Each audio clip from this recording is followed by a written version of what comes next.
قل هذه سبيلي أدعو إلى الله على بصيرة أنا ومن اتبعني وسبحان الله وما أنا من المشركين. Baik, sekarang kita lihat pelajaran Sirah Nabawiyah. Kita lihat judulnya Ibrah dari wahyu pertama dan wahyu kedua. Kita kan sudah pelajari sebelumnya wahyu pertama turun surat apa? Wahyu pertama surat apa? Al-Alaq atau Iqra, ya kan?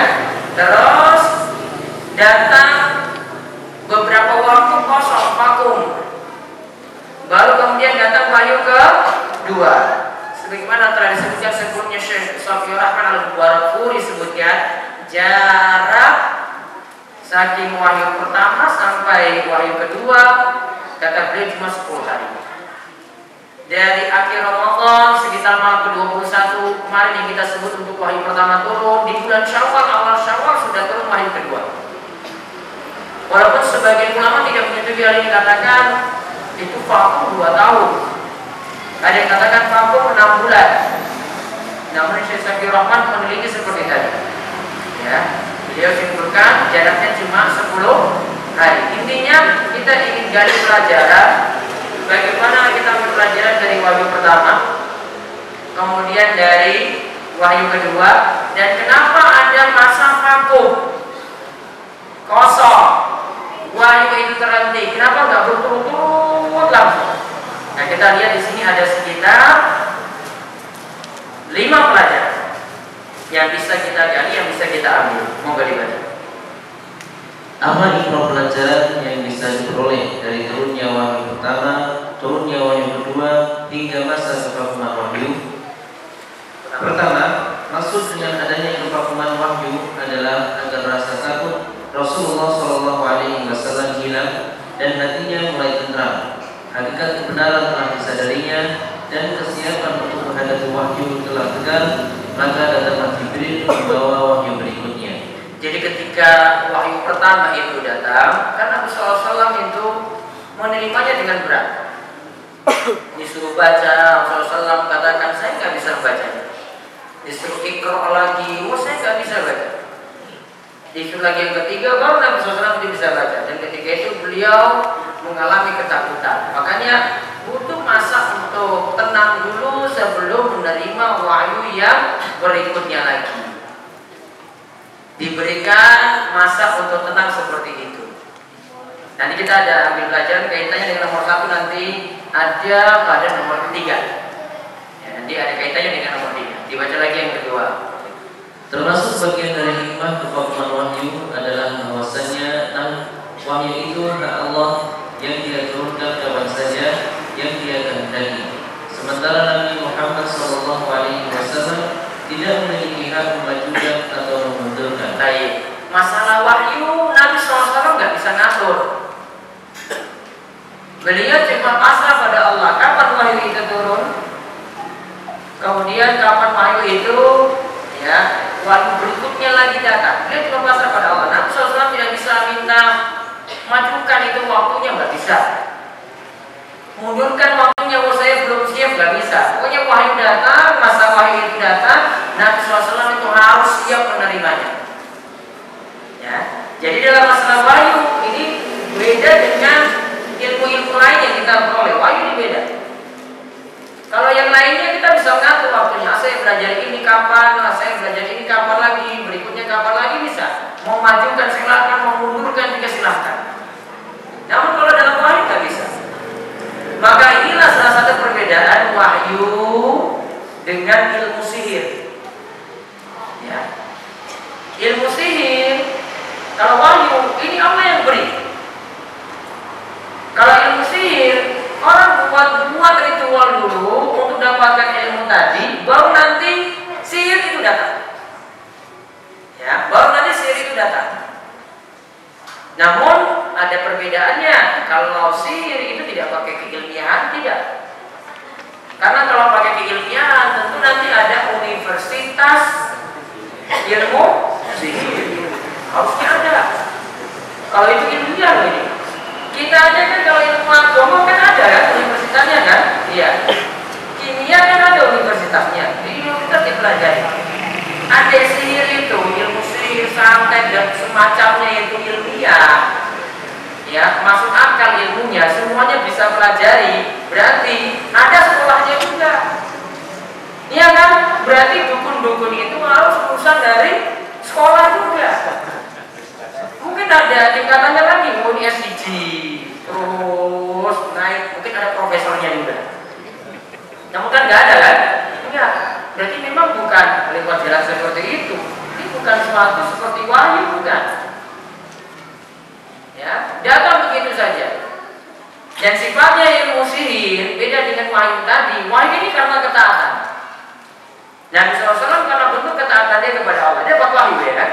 Namun kalau sihir, orang makin kufur, makin berbuat syirik, makin kafir, ya, sihir tadi itu mudah datang, santet tadi mudah datang.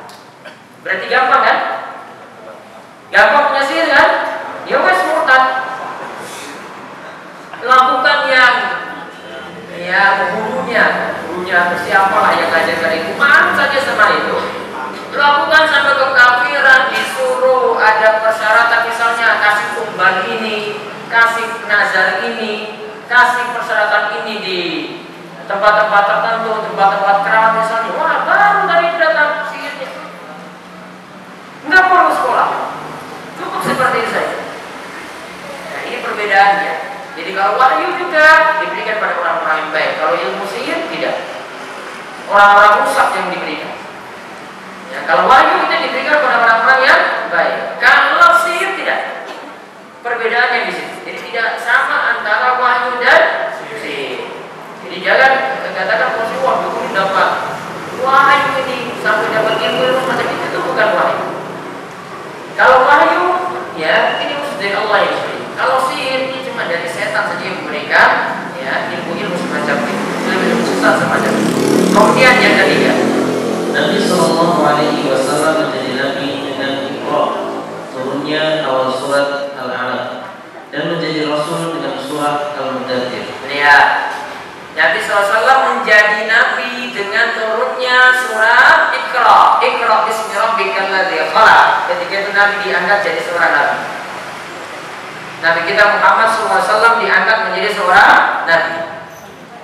Wahyu kedua turun, maka beliau diangkat menjadi seorang rasul. Turun surat apa tadi? Al-Mudaththir, yang sebelumnya atau pertemuan sebelumnya telah kita bahas. Ya ayyuhal mudaththir, qum fa'anzir, wa rabbaka fakabbir, wa thiyabaka fatahhir, warujza fahjur, wa la tamnun tastakthir, wa li rabbika fasbir. Kemudian dalam hal ini kita bisa mengambil pelajaran, yaitu perlunya bertahap dalam menempuh tujuan. Rasulullah SAW memulai dengan khulwat atau menyendiri, kemudian dengan mimpi yang benar, kemudian menjadi nabi, kemudian menjadi rasul. Begitulah seorang manusia mulai dari belajar, kemudian mengajar atau mengajar kepada jalan Allah dengan bertahap. Baik, semuanya butuh bertahap. Kita saja kalau ingin mengajarkan ilmu harus belajar dulu. Nabi SAW dapat wahyu pertama tadi, beliau ada tahapan dulu di situ. Nanti ada tahapan pentingnya, nanti di bagian akhir dari berita ini akan disebutkan. Namun ada tahapan-tahapan dari Rasulullah SAW terlebih dahulu.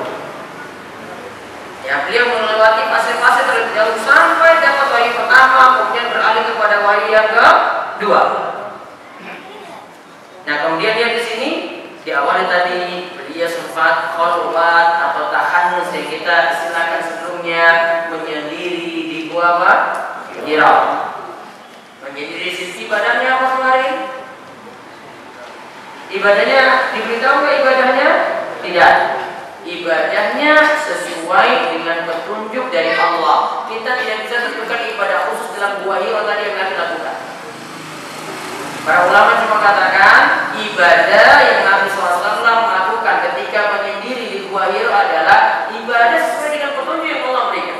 Bentuknya apa? Wallahu a'lam. Namun setelah Nabi SAW tadi mendengar perintah sholat, barulah beliau itu menyendiri. Bisa beliau itu menyendirinya dengan iktikaf. Bisa juga beliau menyendiri dengan sholat tahajud di malam hari. Karena dilakukan tatkala orang-orang itu tidak melihat orang yang melakukan sholat tahajud tadi. Nah, kalau iktikaf tadi, ya sudah saya singgung dalam pertemuan sebelumnya, berniat menyendiri atau menetap di masjid untuk melakukan ibadah. Kalau yang dilakukan oleh Nabi SAW berapa hari? Berapa hari? 10. Di 10 hari terakhir saking bulan Ramadan, beliau sempurnakan iktikaf sampai 10 hari. Terus apakah ini jadi keharusan? Tidak. Boleh kita kurang dari itu. Para ulama mengatakan tentang iktikaf, yang jelas iktikaf itu adalah sekadar diam beberapa waktu di masjid. Berapa lama? Setengah jam atau 1 jam saya sudah cukup. Sudah dikatakan itu minimalnya iktikaf. Yang penting ada waktu diam sebentar di situ. Misalnya juga ada yang beriktikaf mulai dari subuh sampai jam 6:30. Boleh? Atau habis tarawih sampai jam 2 malam. Kemudian jam 2 malam siap-siap untuk makan sahur. Boleh juga seperti itu. Itu namanya iktikaf mutlak, tidak terkait dengan syarat-syarat tertentu, mutlak, bebas. Kalau melakukan terserah, berarti masuk keluarnya kapan terserah. Nah, itu iktikaf. Ya, ini sudah kita bahas dan video-videonya juga pada edisi sebelumnya. Terus dibaca lagi di bawahnya. Kita bisa mengambil kesimpulan seperti itu berdasarkan hadis Mu'adz radhiyallahu anhu tatkala beliau diutus oleh Rasulullah SAW, yaitu tentang kesimpulan kita butuh bertahap untuk jalankan sesuatu. Sebagaimana di sini dalam hadis Mu'adz, nanti kita lihat tahapan-tahapan di mana Rasulullah SAW itu mendakwakan sesuatu. Kita lihat semua sebagaimana berkata. Mu'adz radhiyallahu anhu berkata, Rasulullah SAW mengutusku ke Yaman. Maka beliau berkata, sesungguhnya kau akan datangi kaum dari ahli kitab. Maka datang mereka untuk bersaksi bahwa tidak ada ilah yang berhak disembah kecuali Allah dan aku adalah utusan Allah. Jika mereka menaati itu, maka beritahukanlah kepada mereka bahwa Allah telah mewajibkan kepada mereka salat 5 waktu sehari semalam setiap harinya. Jika mereka menaati itu, maka beritahukanlah kepada mereka bahwa Allah telah mewajibkan kepada mereka sedekah atau zakat yang diambil dari orang-orang kaya di antara mereka dan disalurkan kepada orang-orang fakir miskin di tengah-tengah mereka. Jika mereka menaati itu, maka jauhilah harta berharga mereka. Waspadalah terhadap doa orang yang terzalimi, karena tidak ada hijab atau penghalang antara doanya dan Allah, artinya mudah terkabul. Hadis riwayat Bukhari dan Muslim. Baik, lihat. Saya jelaskan dari teks hadisnya di sini. Mu'adz mengatakan, ba'atsani Rasulullah SAW ila Yaman. Rasulullah SAW itu mengutusku untuk pergi ke Yaman. Nabi SAW di sekarang menjadi Saudi Arabia. Ke Yaman itu berarti ke arah selatan. Ke Yaman itu berarti ke arah selatan. Nabi SAW mengutus Mu'adz, Mu'adz kau pergi berdakwah di Yaman sana. Lalu Nabi SAW ingatkan pada Mu'adz seperti ini, innaka ta'ti qauman min ahli kitab. Wahai Mu'adz, engkau nantinya akan mendatangi orang-orang yang masuk dalam istilah ahli kitab. Berarti engkau akan mendatangi Yahudi atau Nasrani. Kenapa Nabi SAW menyampaikan seperti itu terlebih dahulu? Ini tanda sebagai petunjuk bagi setiap dai yang mau berdakwah harus paham audiensnya itu siapa, orang yang didakwahi itu siapa. Bisa jadi dia pelajari langsung, bisa jadi ada yang beritahu ke dia, Pak, ini jenengan masuk ke wilayah ini, kalau mau ceramah, tolong Pak jangan sampaikan seperti ini, masalah nanti. Harus tahu dulu keadaannya bagaimana. Tidak bisa dia ketika itu sampaikan asal saja nggak bisa. Misalnya dia langsung menyinggungnya, nanti membuat konflik, dia kena masalah. menyampaikan kayak gini, nanti Muaz ketika menyampaikan ilmu, dia tidak timbang-timbang di sini. Dia mungkin menyampaikan ilmu yang nanti ahli kitab itu tidak terima, pokoknya tidak terima. Atau ahli kitab berarti sudah punya ilmu sebelumnya, dia sampaikan ilmu yang biasa-biasa saja. Wah, ahli kitab nanti cuma agak wah biasa, sudah biasa dengan ilmu itu. Makanya Rasulullah ingatkan, kamu datangi nanti ahli kitab. Harus menyampaikan juga dengan ilmu yang nanti dibutuhkan ketika mendakwahi mereka. Maka kita juga gitu, kalau mau ceramah, mau ngisi pengajian, mau menyampaikan sesuatu, terutama mulai dari keluarga kita dulu. Lihat keadaan bagaimana. Ini ada yang mungkin saudara kita saja satu rumah, ini ada yang bisa terima. Ada yang ngeyel enggak? Wajar. Oh ini yang ngeyelan yang ini. Oh yang ini sedang masih bisa diajar. Kalau tahu kondisi kayak gitu, oh saya tahu. Ini saya sampaikan di mana, ini sampaikan di mana, ini sampaikan bagaimana. Caranya masing-masing. Maka setiap yang mau berdakwah harus tahu yang dihadapi itu siapa. Sehingga nanti dia bisa timbang-timbang materinya juga seperti apa. Dan ini juga tanda bahwasanya seorang dai mesti menyampaikan sesuai dengan tingkatan ilmu masing-masing. Oh dia sampaikan kepada remaja tentu beda dengan simba-simba. Apa harus sama? Remaja atau simba? Sama nggak ilmunya? Oh beda. Kalau remaja dia mungkin bisa sampaikan agak cepat dengan bahasa yang lebih tinggi. Kalau dengan simba-simba juga bisa. Kalau pelan sekali, kalau dituntun terus, dituntun berulang kali itu nggak bisa hafal. Ya, ini tadi dua witir tadi itu, mungkin diulang satu Ramadan pun itu enggak. Kenapa? Modern. Kenapa ya Allah padahal jadi ulang kasih penuh.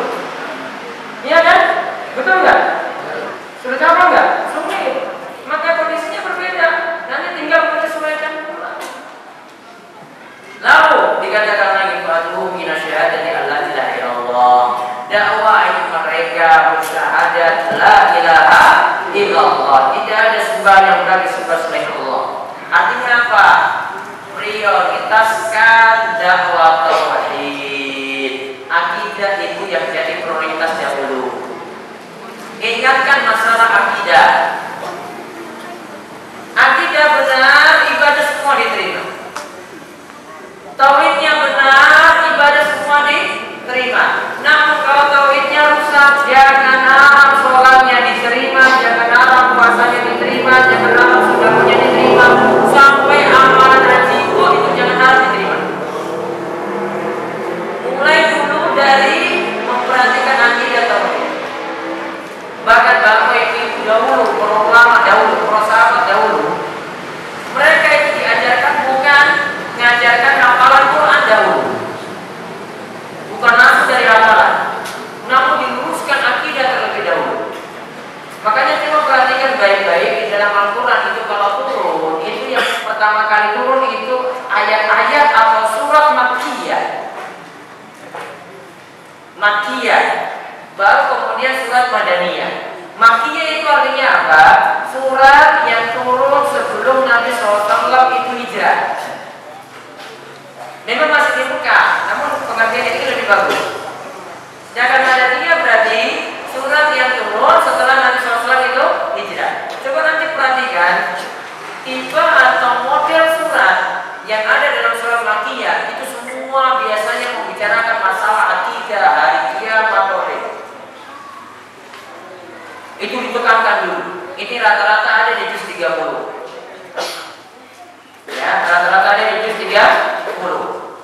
Ayatnya pendek-pendek, namun itu semua membicarakan tentang masalah akidah.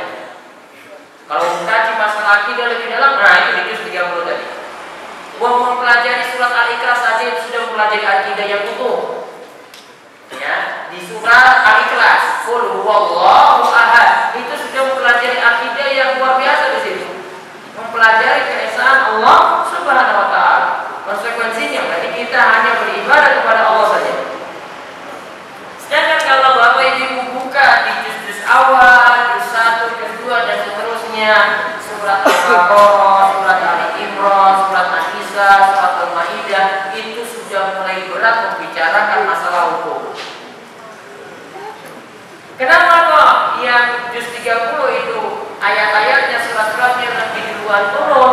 dikarenakan butuh pembinaan akidah dulu.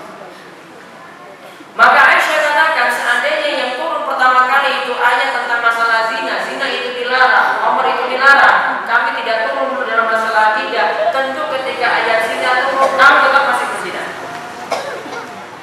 Ketika ayat Umar turun, kami tetap masih minum Umar. Karena apa? Akidahnya belum kuat, imannya belum kuat. Namun ketika akidahnya sudah kuat, diingatkan hari kiamat, diingatkan beribadah pada Allah, diingatkan ancaman-ancaman berat nantinya pada hari kiamat, orang takut. Ketika ini sudah kuat, datang tadi ayat pengarahan Umar. Walaupun Umar itu bertingkat-tingkat turunnya, untuk pengarahannya itu bertingkat-tingkat. Awalnya dibolehkan dulu, awalnya boleh mabuk. Yang kedua disebutnya masih boleh mabuk, namun ingat, Umar itu bahaya yang besar daripada manfaatnya. Manfaatnya ada nggak dari Umar bin Matras? Ada atau tidak? Masa nggak ada manfaat? Bisa nggak jadikan bisnis? Bisa nggak? Bisa. Untung nggak di situ? Untuk manfaat nggak berarti? Manfaat, namun cuma manfaatnya. Iya kan? Cuma manfaatnya saja. Makanya Allah ingatkan, ya itu ada manfaat, tapi ingat mudaratnya lebih besar. Lalu setelah itu turun larangan lagi, coba lihat, turun larangan lagi setelah itu. Umar, kalau mau sholat jangan diminum. Kamu sampai sadar baru boleh sholat. Berarti kalau di luar sholat masih boleh. Namun jangan pakai ayat ini lagi. Ya, jangan pakai ayat ini lagi. Ini surat An-Nisa, turun nantinya surat Al-Maidah ayat 90 baru dilarang secara mutlak innamal khamru wal maisir dan seterusnya. Sesungguhnya khamar dan maisir semuanya itu haram. Berarti diharamkan secara mutlak.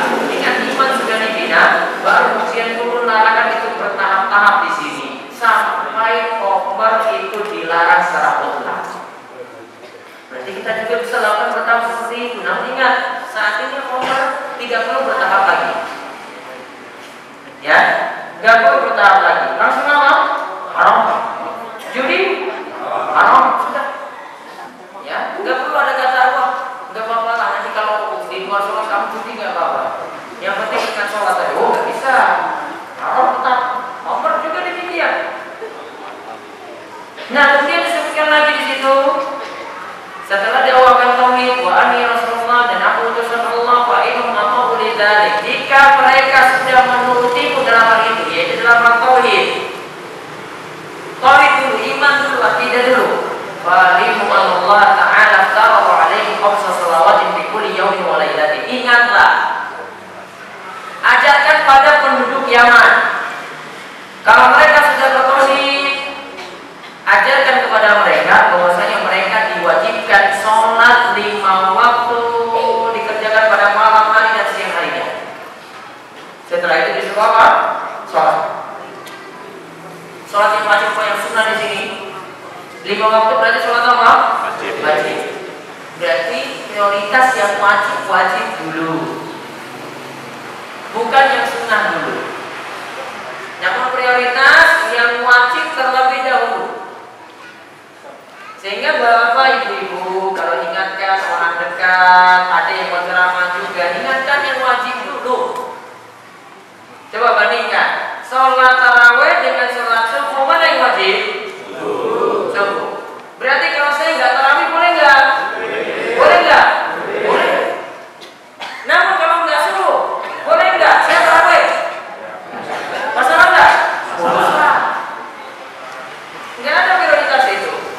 Dan kalau kita cuma cukupi yang wajib-wajib saja, surga sudah di tangan loh.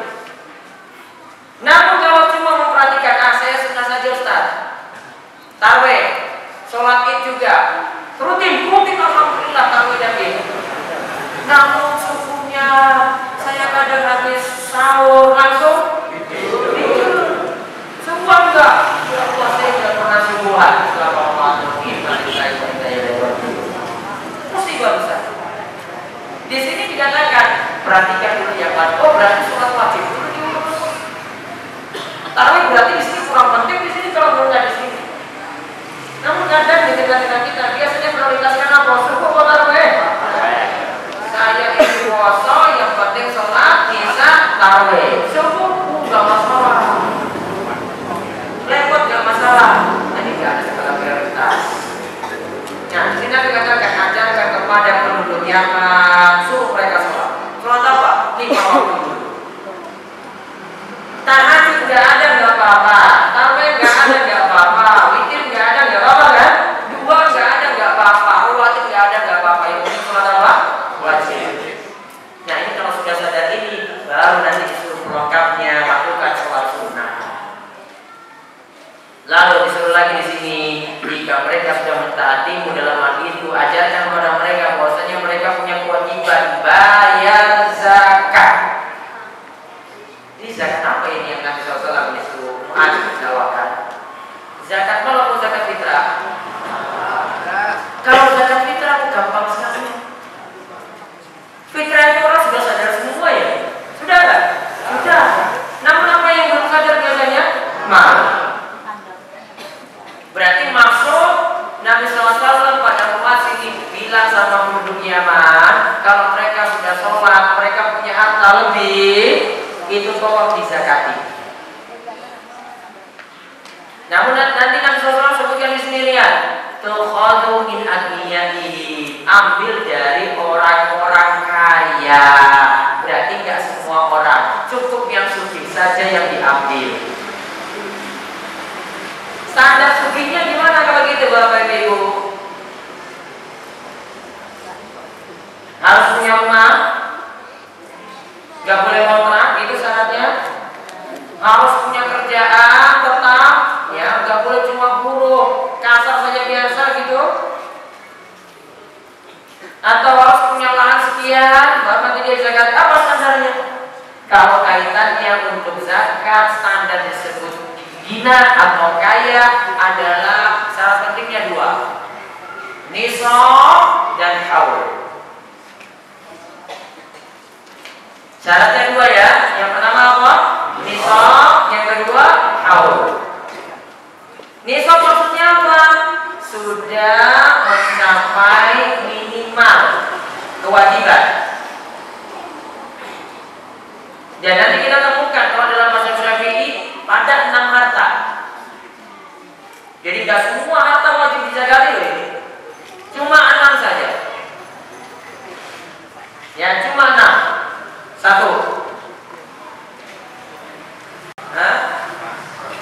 Emas perak. Dan ini disamakan dengan mata uang saat ini. 2. Hewan ternak. 3. Hasil pertanian. 4. Urud tijarah, barang dagangan.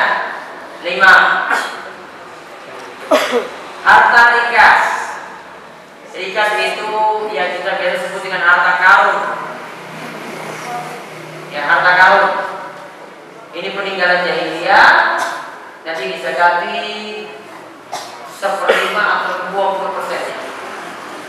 Terus yang ke-6, barang tambang. Namun kalau dalam mazhab Syafi'i, barang tambangnya itu emas dan perak. Ulang, yang pertama tadi apa? Emas, perak atau mata uang. 2. Hewan. Ternak. Ternaknya apa? Sapi. Kambing. Berarti kalau punya ayam? Tidak. Ternak ayam? Tidak. Zakat enggak? Tidak. Zakat. Masuk nanti barang dagangan. Didagangkan kan? Iya kan? Iya, berarti masuk barang dagangan.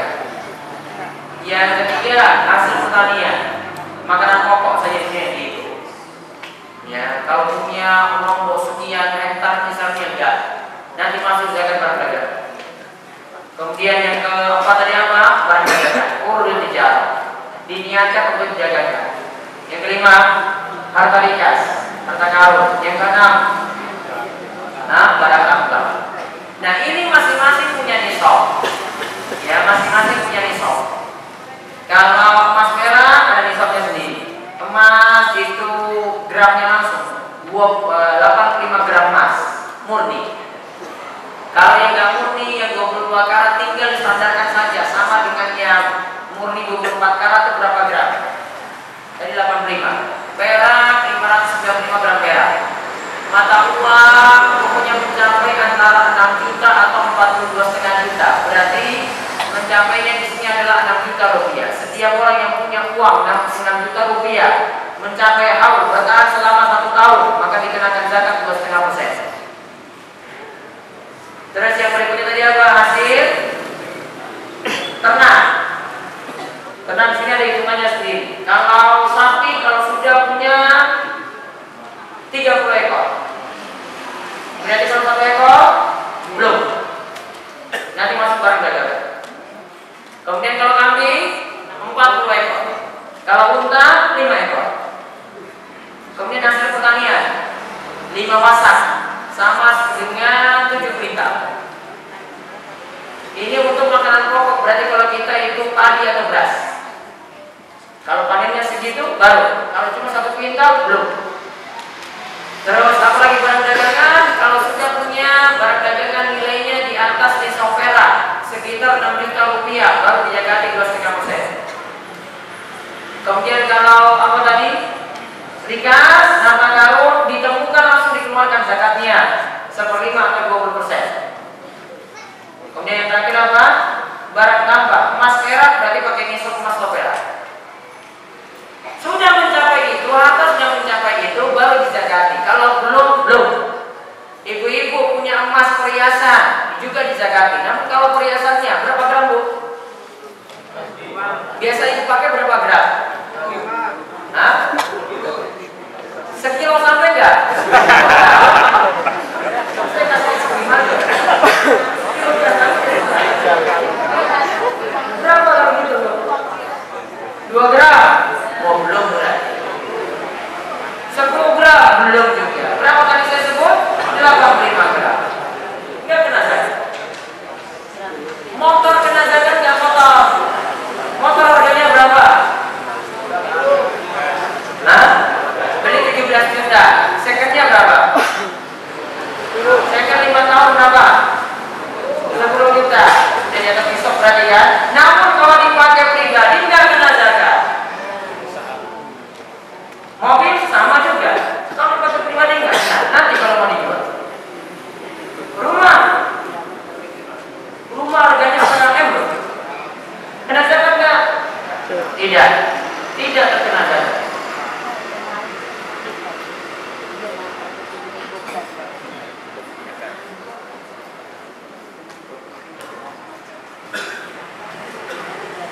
Tadi apa tadi? Rumah cuma kalau cuma ditinggali pribadi saja tidak kena zakat. Paham nih? Makanya dipakai pribadi tadi motor, ya kan? Cuma dipakai pribadi saja malah nilainya itu kurang terus. Mau disuruh keluarkan zakat, wah ini saja masih cicilan kok.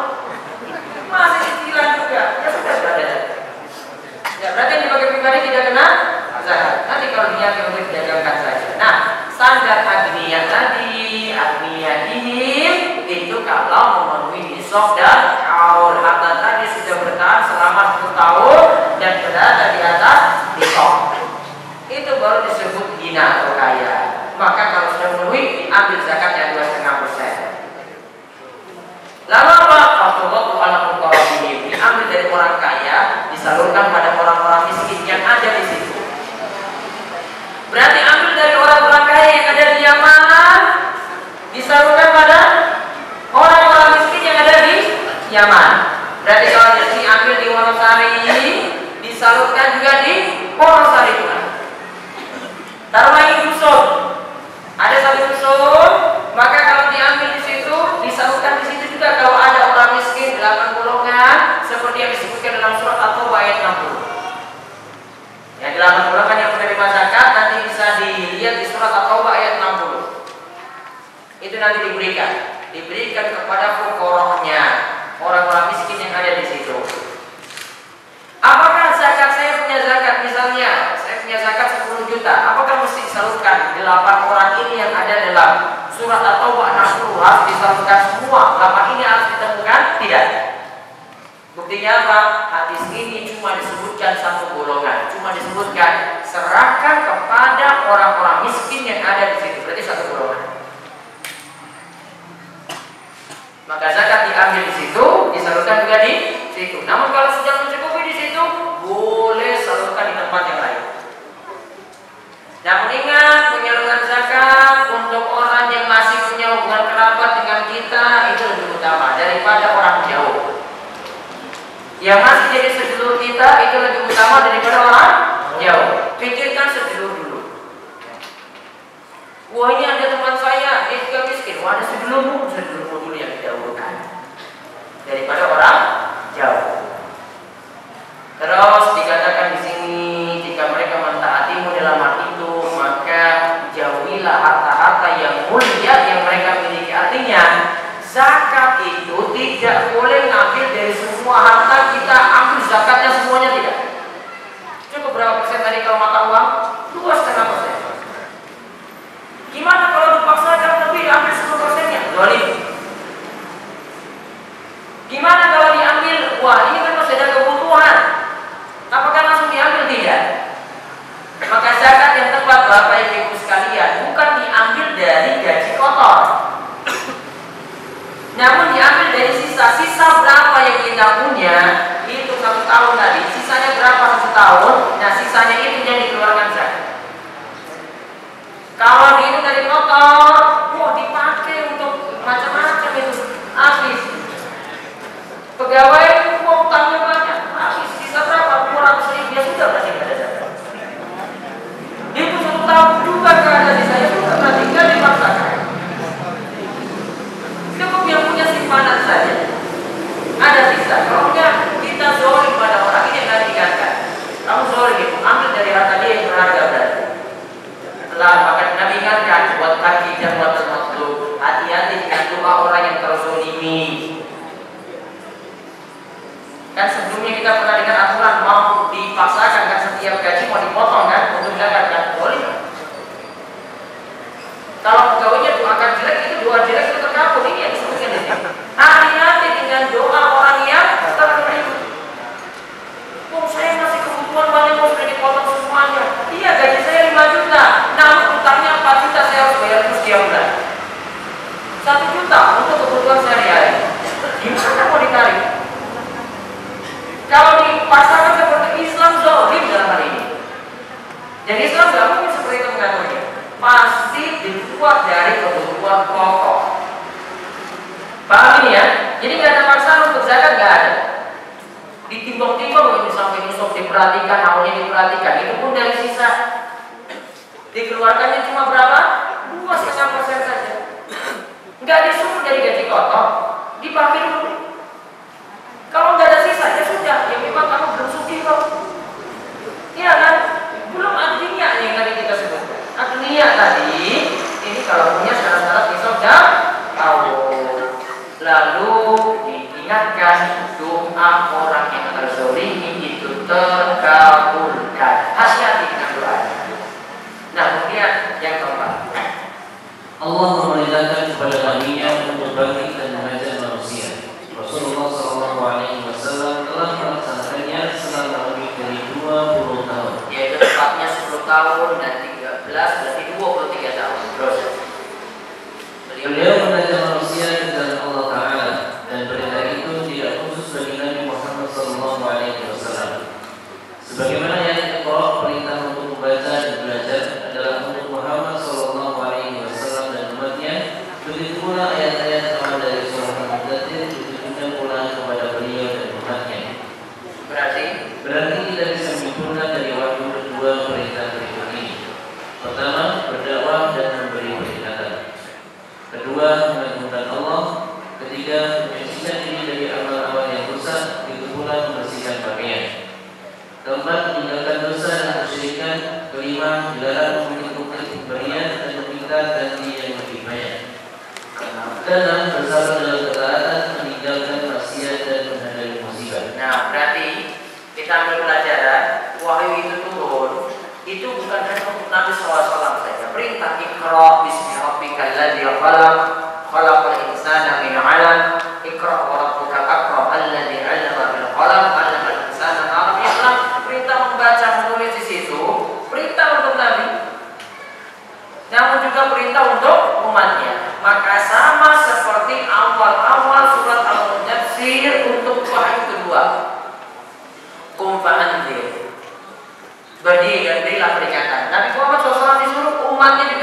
dakwahi orang lain. Wa rabbaka fakabbir, Rabbmu agungkanlah. Berarti Nabi SAW disuruh agungkan Allah, umatnya juga, umat Islam juga disuruh agungkan Allah. Di antara bentuk kita mengagungkan Allah nanti pas hari terakhir dari bulan Ramadan setelah kita lakukan puasa disuruh takbiran. Memperbanyak takbir di situ. Ya, kita bisa bertakbir Allahu Akbar, la ilaha illallah, Allahu Akbar walillahil hamd. Tadi saya sebut berapa kali? 2 kali awal ya. Bisa juga 3 kali. Sebagaimana dalam riwayat Abi Syaibah yang lainnya juga disebutkan 3 kali. Allahu Akbar, Allahu Akbar, Allahu Akbar, la ilaha illallah, Allahu Akbar walillahil hamd. Jadi dua-duanya ini boleh. Nah, itu bentuk mengagungkan Allah seperti itu. Kalau mengagungkan Allah berarti kita murni mengagungkan. Kalau sudah tambah dengan ya dendam musik dan yang lainnya, nanti nggak mengagungkan lagi. Kita cuma mikir alat musiknya saja. Jadi kalau disuruh bertakbir, ya takbir tadi, murni takbir. Namun kalau sudah tambah dengan musik sana sini, nggak mikir lagi untuk bertakbir. Mikirnya apa? Oh, ini asik ya. Iya kan? Ini asik. Asiknya bukan karena takbirnya, namun dari apa? Yang lain-lain tadi. Maka kita disuruh mengagungkan Allah ya takbir seperti itu, murni bertakbir. Sama seperti saya sering kali ingatkan sholawat. Sholawat bagaimana? Yang murni sholawat. Tidak usah tambah dengan embel-embel yang lainnya. Kalau tambah dengan embel-embel yang lainnya, mau nggak jadi lagi sholawat. Ya. Terus yang ketiga kita disuruh wasiyabaka fatahhir, bajumu bersihkanlah. Bisa jadi maknanya kita disuruh bersihkan baju dari najis, pakaian dari najis, gamis dari najis, seperti itu. Atau maknanya bersihkan dirimu dari amal-amal yang rusak, dari kesyirikan dan yang lainnya. Kemudian wasiyabaka fatahhir wa rujza fahjur, dan dosa tinggalkan. Maknanya juga adalah rujza asnam, berhala tinggalkan. Maksudnya tinggalkanlah kesyirikan. Kemudian disebutkan lagi wala tastakbir. Kalau sudah beri jangan bukit-bukit lagi dan minta ganti yang lebih banyak. Maka ini berlaku bagi Nabi, ini juga berlaku bagi umatnya seperti itu. Kemudian dikatakan wali rabbika fasbir, bersabarlah pada Rabbmu, artinya sabarlah ketika jalani ketaatan kepada Allah, sabarlah ketika menjauhi maksiat yang Allah larang, sabarlah ketika menghadapi musibah-musibah takdir yang berat. Kemudian yang kelima, kita bisa pahami bahwa masa kenabian telah berlalu dengan fase-fase berikut. Pertama, ketika masa kenabian sudah dekat, tersebarlah segala penjuru dunia berita tentang akan datangnya seorang nabi, utusan Allah, dan kedatangannya itu lebih dekat, yaitu mereka yang memiliki kitab perkara mengetahui itu dari kitab suci mereka, dan yang tidak memiliki kitab mereka ketahui dari tanda-tanda yang memperingatkan akan itu. Kedua, setelah masa kenabian sudah dekat, Nabi Sallallahu Alaihi Wasallam senang atas petunjuk Allah untuk melakukan sholat atau mendiri. Beliau senantiasa bersolawat hingga waktu yang telah ditakdirkan oleh Allah. Ketiga, beliau mendapatkan mimpi yang benar dan berlangsung selama 6 bulan. Keempat, turunnya wahyu pertama perintah Iqra kepada Rasulullah SAW adalah mengatakan kenabian dan bukan perintah untuk menjauhkan kebenaran. Kelima, turunnya wahyu kepada Rasulullah SAW yang memerintahkan untuk memberi peringatan adalah martabat risalah. Maka dengan begitu beliau telah diutus oleh Allah sebagai basyir, memberi kabar gembira, dan nazir, memberi peringatan. Ya, masing-masingnya satu. Ini ketika masa kenabian sudah dekat, berita tersebar, oh nanti akan datang seorang nabi yang punya kitab, ahli kitab, tahu dari kitabnya, yang gak punya kitab, punya tanda-tanda tersendiri. Yang kedua, setelah masa kenabian sudah dekat, Nabi SAW senang, akhirnya beliau menyendiri di Gua Hira. Yang ketiga, beliau mendapatkan mimpi ketika itu. Yang keempat, turun wahyu yang pertama. Surat apa? Al-Alaq, Iqra. Kemudian ketika itu disuruhkan beliau untuk baca, dan ketika itu Nabi SAW menjadi seorang nabi. Kemudian wahyu kedua itu turun memerintahkan beliau untuk berdakwah, berikan peringatan sebagai basyir, memberi kabar gembira, sebagai nadhir, pemberi peringatan. Wallahu a'lam bishawab. Sampai pada pembahasan tadi, dan insyaallah pada pertemuan berikutnya ya, kita masih ada lagi satu kali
buka puasa ini saya mulai biasanya kajiannya jam 4, silakan hadir jam 4. Nanti kita untuk kajian kita kajian besok ini temanya tentang 50 catatan doa. Nanti ada buku yang nanti dijual di luar. Kemudian untuk yang Al-Huda tanggal 9-nya, itu tanggal 2 ya, tanggal 9 Sabtu Kliwon, itu pembahasannya tentang husnul khotimah, istiqomah dan husnul khotimah. Ya, nanti jamnya juga jam 4. Kemudian satu lagi tanggal 10-nya lagi tetap ada kajian seperti biasa di Masjid Al-Ikhlas. Pekan depannya lagi ya, ada kajian seperti biasa Ahad pagi. Nanti jam 5:30 sampai 6:30 kita bahas tentang hadis dari kitab atau buku Bulughul Maram. Ya, jadi nanti bisa mengikutinya juga Ahad pagi seperti biasa. Ya, itu saja hubungan pentingnya. Dan atau juga tetap ada import nanti untuk resoli, namun untuk bulan Ramadan seperti biasa resoli tidak memberikan hubungan. Baik, saya baca beberapa ayat. Nanti bisa memanfaatkan juga bagi yang punya radio di setel di 107,8 FM. Nah, setiap pagi jam 6 sampai 7 kurang seperempat itu kajian mungkin 45 menit bahas tafsir ayat-ayat pilihan. Juga ada tanya jawab dan juga ada kuis bisa dimanfaatkan juga kajian setiap harinya di bulan Ramadan. Ustaz, mohon penjelasan mengenai sholat yang berjamaah. Kalau imam di depan membaca surat-surat, apakah makmum juga menirukan atau hanya diam dan menyimak saja?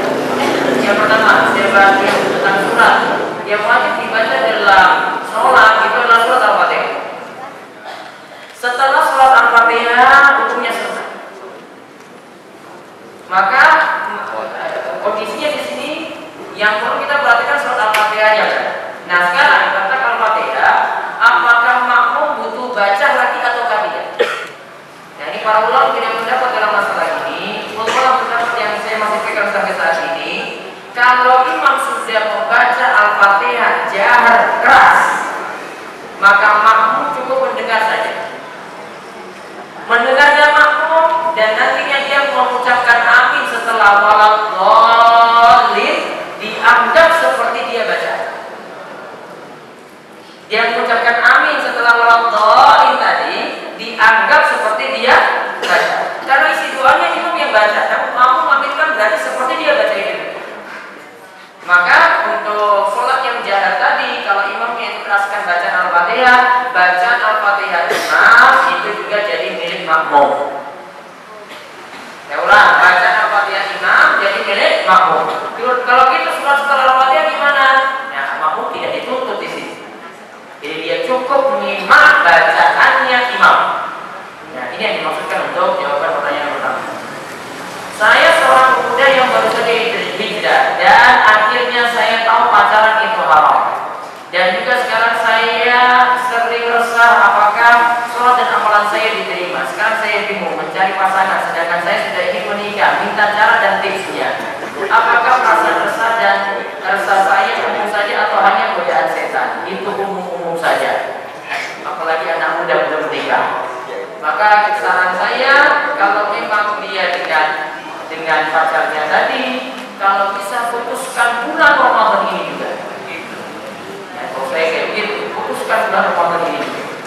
Ingat, laki-laki yang baik itu pasti akan mendapatkan perempuan yang baik. Kalau laki-laki ini berubah, dia nggak mungkin dapat perempuan yang jelek lagi. Dari dia nanti akan ditakdirkan juga Allah akan mudahkan juga dapat perempuan yang baik. Maka tugasnya sekarang ini, ya, yang nanya ini, tugasnya adalah perbaiki diri. Dengan makin baik akan mendapatkan jodoh yang baik. Ya, imannya diperbaiki, ngajinya sering terus rutin ngaji. Maka nanti Allah akan mudahkan lagi dirimu jadi baik, maka nanti juga akan mendapatkan pasangan yang baik. Ingat kaidahnya seperti ini. Cuma beberapa kasus saja yang nanti pasangannya berbeda. Kasusnya Fir'aun dengan istrinya Asia. Asia beriman, Fir'aun kafir. Satu kasus. Kasus kedua, istrinya Lut dan istrinya Nuh. Istrinya Nabi Nuh dan istrinya Nabi Lut. Nabi Nuh dan Nabi Lut imannya luar biasa, namun istrinya kafir. Berbeda kan? Nah, cuma dua kasus ini yang kita temukan dalam Al-Quran dan kasus yang lainnya ada. Namun ini umumnya laki-laki baik dapat perempuan yang baik. Maka tobat yang benar, hijrah yang benar, kemudian dalami lagi agama makin baik, insya Allah akan mendapatkan jodoh yang terbaik. Saat sholat zuhur dan asar, baiknya imam mengeraskan atau tidak? Bagaimana cara sholat zuhur dan asar? Baiknya imam mengeraskan atau tidak? Dia cuma mengeraskan bacaan takbir intiqal ketika berpindah dan takbir pertama ketika ihram. Adapun bacaan yang lainnya sir. Kalau sholat zuhur dan asar sebab sirriyah. Ini sepakat Pak. Bagaimana cara bersabar menghadapi maksiat yang terulang saat ingin kita tinggalkan? Berarti di sini harus dipahami kiat istiqomah. 3 kiat penting yang biasanya saya sampaikan. Yang pertama, ya, untuk istiqomah adalah dia mesti banyak berdoa pada Allah supaya dia kembali kepada maksiat. Misalnya doanya, ya muqallibal qulub, tsabbit qalbi ala dinik. Atau Rabbana la tuzigh qulubana ba'da idh hadaytana wa hab lana min ladunka rahmah innaka antal wahhab. Yang kedua, untuk istiqomah berada dalam majelis ilmu. Ngaji, paksakan diri untuk ngaji. Maka tadi dia tanyakan, kok saya mau kembali ke maksiat lagi? Kalau kembali ngaji, berada dalam majelis ilmu, akan terus datang nasihat, peringatan, ancaman. Oh, dia takut untuk berbuat maksiat. Yang ketiga, punya teman yang baik. Berarti dia harus kondisikan dirinya. Temanmu siapa? Kalau temannya dulu masih ada dan masih ngajak pada maksiat, baiknya tinggalkan. Berbeda pada lingkungan yang baik. Kalau dapat di majelis pengajian, berarti yang senang ngaji bareng ngajinya tadi. Nah, itu teman-teman untuk kumpulnya. Maka nanti akan membuat imannya itu jadi bertambah baik. Dalam neraca perusahaan saya ada piutang yang terus menerus karena usaha saya di bidang konstruksi. Bagaimana saya menghitung zakatnya? Piutangnya dimasukkan kalau yang jatuh tempo saja. Yang tidak jatuh tempo tidak dimasukkan. Ya, piutangnya yang dimasukkan yang jatuh tempo saja. Yang tidak jatuh tempo dirinci di sini. Kalau yakin uangnya yang piutang ini kembali, utang yang diutangkan pada orang lain kembali dimasukkan. Namun kalau tidak yakin kembali, maka ketika itu tidak perlu dimasukkan dalam perhitungan zakatnya tadi. Ustaz, saya mau tanya, apakah dalam sholat witir itu suratnya ditentukan atau bisa bebas suratnya? Mohon penjelasannya. Bisa bebas. Namun yang biasanya sholat lakukan kalau 3 rakaat. Rakaat pertama sabis rabbikal a'la. Rakaat kedua qul ya ayyuhal kafirun. Rakaat yang ketiga al-ikhlas. Dalam riwayat yang lain disebutkan rakaat ketiga bisa al-ikhlas, al-falaq, an-nas. Bisa al-ikhlas, al-falaq, an-nas. Salah satu manfaat zikir pagi petang itu untuk menjaga kita, rumah kita dan sebagainya agar terhindar dari segala bara bahaya. Pertanyaan saya, berzikir pagi petang yang paling afdol baik di mana?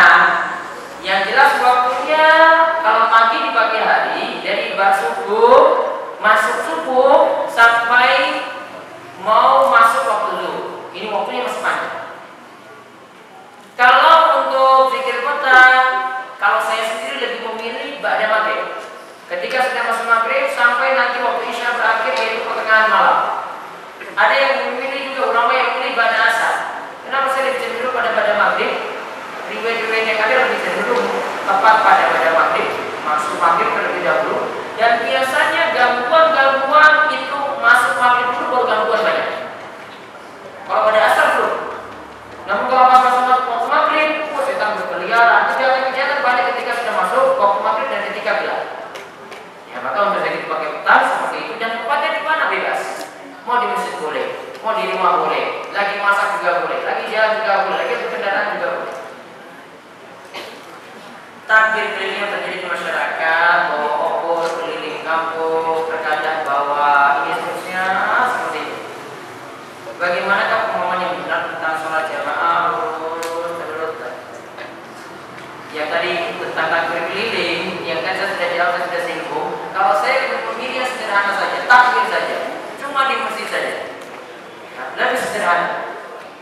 nggak di luar, nggak sampai pakai sausis besar keliling nggak. Kalau sering memilih cuma di rumah, di masjid saja. Dan saya dijawab seperti ini. Bagaimanakah pemahaman yang benar tentang sholat jamaah? Lurus, rapatkan sholat, saling menempel bahu dan ujung kaki, apakah berlebihan? Kalau saya juga berlebihan. Dikarenakan hadis yang ada cuma memerintahkan luruskan. Adapun kalimat merapatkan maksudnya kalau orang itu sudah buat turun dan orang sudah merapatkan, artinya dekat kaki dengan kaki, pundak dengan pundak dekat, nggak sih dekat, maka pasti nanti safnya lurus. Betul nggak? Ya, kalau ini sudah dekat pasti nanti safnya itu lurus. Beda kalau dia agak jauh, nanti ada yang pakai baju sedikit ke depan, ada yang pakai sedikit mundur ke belakang. Namun kalau ini sudah dekat, berarti nanti makin lurus di sini. Yang ditutup sini adalah lurusnya. Adapun mesti paksakan sampai bersentuhan kaki dengan kaki, pundak dan dengan pundak, tidak wajib. Bahkan kalau bapak ibu-ibu misalnya datang ke Saudi Arabia berumroh atau haji, nanti saksikan sholat dengan nyata sendiri di situ. Enggak ada sampai desak-desakan, sampai injak-injak kaki, enggak ada. Bahkan mereka kalau terlalu dekat mereka marah. Dikarenakan ada tiang sepuh yang butuh tempatnya itu agak longgar, dikarenakan nanti mau duduk tahiyat, kalau tempatnya terlalu sempit, dia nggak bisa duduk. Ada yang sepuh ini marah, kamu dengar kayak gitu, wah saya nggak bisa duduk. Yang jelas diperintahkan lurus dan yang penting dekat saja. Tidak terlalu banyak space, banyak kosong di situ, dan itu yang itu. Allah bisa baca tulisan saya ketika bahas di Bidin Darus Solihin, ketika saya bahas kitab Darus Solihin. Cari videonya tentang merapatkan sholat. Apakah dalam pengurusan jenazah ada waktu terlarang penguburan? Waktu terlarangnya untuk penguburannya ketika matahari itu mau terbit, ketika matahari mau tenggelam. Itu waktu terlarang untuk penguburan. Barang siapa yang bersolawat 1 kali, Allah akan membalas solawatnya 10 kali. Solawatnya seperti apa Ustaz yang dimaksud di atas? Siapa yang bersolawat 1 kali, maka Allah akan memberikan dia rahmat, memberikan dia kebaikan 10 kali. Itu maksudnya. Apa yang harus saya lakukan jika diajak untuk baca tersebut? Bagaimana dasar dalil bahwasanya wanita haid itu boleh membaca Al-Quran? Dalilnya tidak ada di larangan. Adapun dalil yang mengatakan tidak boleh wanita haid dan junub itu membaca Al-Quran, hadisnya sahih. Hadis yang ada yang sahih dan Rasulullah mengatakan la yamassul Quran illa thahir. Atau disebutkan dalam ayat la yamassuhu illa al-mutahharun. Artinya sama di sini. Tidak boleh menyentuh Al-Quran kecuali orang yang suci. Larangannya cuma menyentuh, bukan membaca. Maka larangan membaca kita keluarkan dari sini. Membacanya itu boleh, menyentuhnya tidak boleh. Solusinya apa kalau untuk wanita haid? 2. Pakai sarung tangan ketika menyentuh mushaf yang murni bahasa Arab. Atau yang kedua, pakai Al-Quran terjemahan. Seperti itu untuk solusinya. Mau Ustaz mau tanya, kalau kita sudah tadarus juz 15, kemudian kita batal haid, apakah selama haid boleh melanjutkan tadarus menggunakan aplikasi seperti apa? Tadi saya sudah sebutkan solusinya. Apa tadi Ibu? Baca dengan sarung tangan menyentuh mushaf Al-Quran yang bahasa Arab. Yang kedua, pakai Al-Quran terjemahan. Jadi wanita masih bisa mengatakan pada sampai akhir. Terus apabila haid tapi belum bersih, terus mandi janabah, ya, untuk mengikuti sholat Idul Fitri, lalu haidnya masih, apa kalau tersebut dibolehkan? Tidak boleh. Wanita haid boleh datang ke lapangan, namun tidak ikut sholat, cuma mendengarkan khutbah Id saja. Nabi SAW menyuruh wanita-wanita yang dipingit, wanita haid untuk keluar, untuk hadir di lapangan, namun tidak disuruh sholat, cuma dengarkan khutbah saja di situ.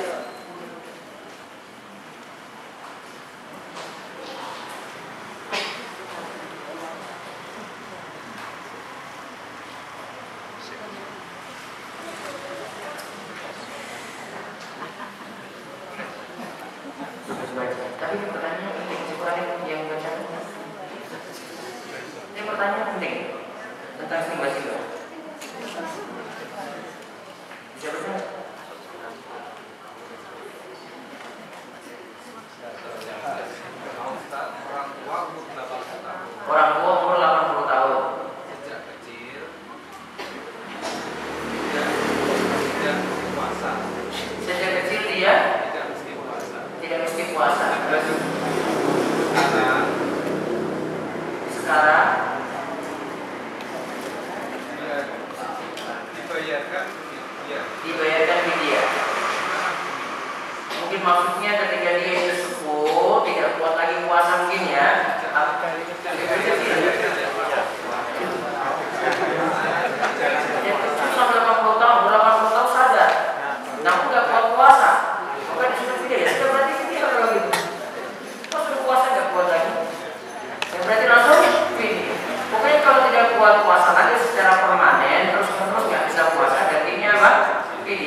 menjalani puasa seperti yang sepuh, maka hendaklah dia membayar fidyah, bentuknya adalah memberi makan kepada orang miskin.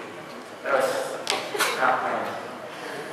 Pengusaha yang harus membuat NKWP, pedagang dia. Sedangkan mereka merasa keberatan dengan pajaknya, karena pajak diambil dari hasil kotor, dan dari pihak pajak tidak mau tahu tentang keadaan keuangan kita. Padahal kita juga punya utang. Nah, itulah beda pajak dan zakat. Tahu bedanya? Zakat tadi saya sudah jelaskan, paham tadi? Zakat diambil dari kotor atau bersih? Bersih. Kalau pajak? Kotor. Peduli utang nggak? Tidak. Kalau zakat peduli utang nggak? Iya. Berarti mana yang diambil? Zakat. Namun wajib ngurus ini nggak? Iya. Kalau nggak kamu kena masalah. Iya. Jelas. Ya mana orang yang ngurus aja. Dia suka kayak gitu, malah jangan ngurus aja ngurus. Dia suka wah ini kamu ini masih salah pak, jangan ngurus saja. Oh dia masih ngurus lagi, kok kendaraanmu cuma kayak gini? Saya punya kendaraannya cuma kayak gini, masih ngurus juga. Ini benar kayak gini pak, buktinya. Bilang kayak gitu aja. Sudah kita buat jujur sudah. Resiko dia tanggung jawab di sisi Allah. Kalau dengan pakai kayak gitu, ya saya buat sesuai kenyataan sudah. Dia nggak mau terima, nggak peduli saya.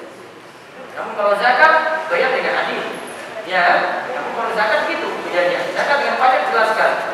Kalau zakat dari yang bersih, kalau pajak dari yang kotor. Nggak perhatikan utang. Itulah bedanya. Islam itu buat syariat sangat-sangat adil.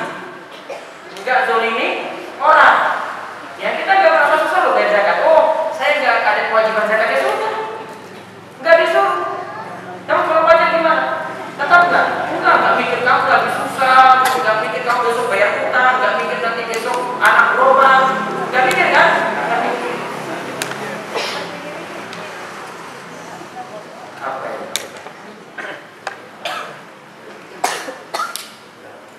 Ustaz mau tanya untuk doa kunut tadi, bagaimana sikap kita di saat doa kunut? Apakah harus mengangkat tangan?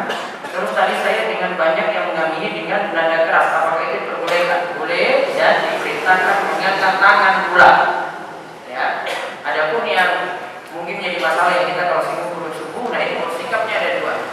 Bisa tidak angkat tangan, kalau jadikan memang kurang seret angkat tangan.